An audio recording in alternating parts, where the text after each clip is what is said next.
Bonjour, je voulais vous parler du Xeloda. Donc ça, c'est un traitement que je suis actuellement, donc qui est un traitement en comprimé et qui remplace le 5-fluorouracil par injection, puisqu'en fait, le composé, donc c'est la capecitabine, qui est dans ces cachets, lors de la digestion, est métabolisé en 5-fluorouracil, donc en fait, c'est l'équivalent d'une chimiothérapie. Alors, pourquoi je voulais vous parler de ce médicament? C'est parce que, contrairement au 5-fluorouracil par injection, qui peut provoquer des effets secondaires, quelques effets secondaires, moi en tout cas je n'en avais pas, le fait est que ce traitement en comprimé est terrible. Et je pèse mes mots. Alors, pour la petite histoire, je vous avais déjà montré la notice, je crois, des effets secondaires. Alors, je vais vous la déplier quand même, parce que ça vaut le coup. Elle est très longue. Vous voyez, elle est très très longue, cette notice. Et les effets secondaires, donc, ça concerne toutes ces pistes-là. Et on poursuit au dos toutes ces pistes-là. Jusque là. Voilà. Donc, on rigole pas.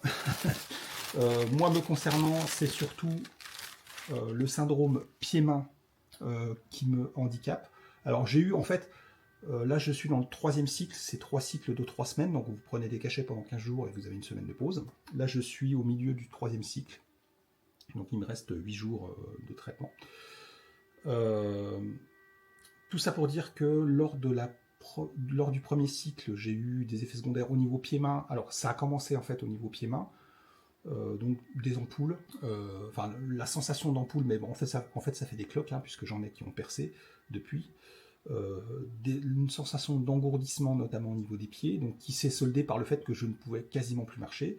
Et ce que j'ai eu aussi, c'est que j'ai eu une recrudescence d'aphte au niveau des muqueuses, au niveau de la bouche, ce qui fait que, si vous vous souvenez, si vous me suivez, j'ai été quelques jours sans pouvoir parler, j'ai même fait une vidéo sans parler, j'avais utilisé un générateur de voix en IA pour faire la vidéo, et surtout, j'ai dû jeûner pendant 2 jours, parce que je ne pouvais quasiment plus manger. Donc ça, c'était le premier cycle où je prenais 5 cachets le matin et 5 cachets le soir. Lors du deuxième cycle, on a réduit la dose, donc c'était 4 et 4, comprimés matin et soir. Ça s'est poursuivi au niveau du syndrome pied-main, donc je n'ai plus de problème au niveau des aftes. Par contre, j'ai eu, alors c'est à la fin du premier cycle, c'est entre les deux, j'ai eu une inflammation au niveau de l'intestin, donc j'ai eu une iléostomie, donc c'était terrible, vraiment terrible.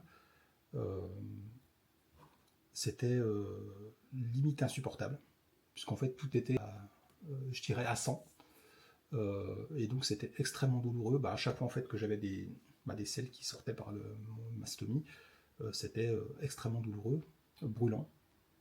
Donc c'était un mauvais passage qui a duré quelques jours. Et là, depuis que je suis passé donc au niveau du 3e cycle, donc on a réduit encore la dose, donc là je suis à 3 comprimés matin et soir.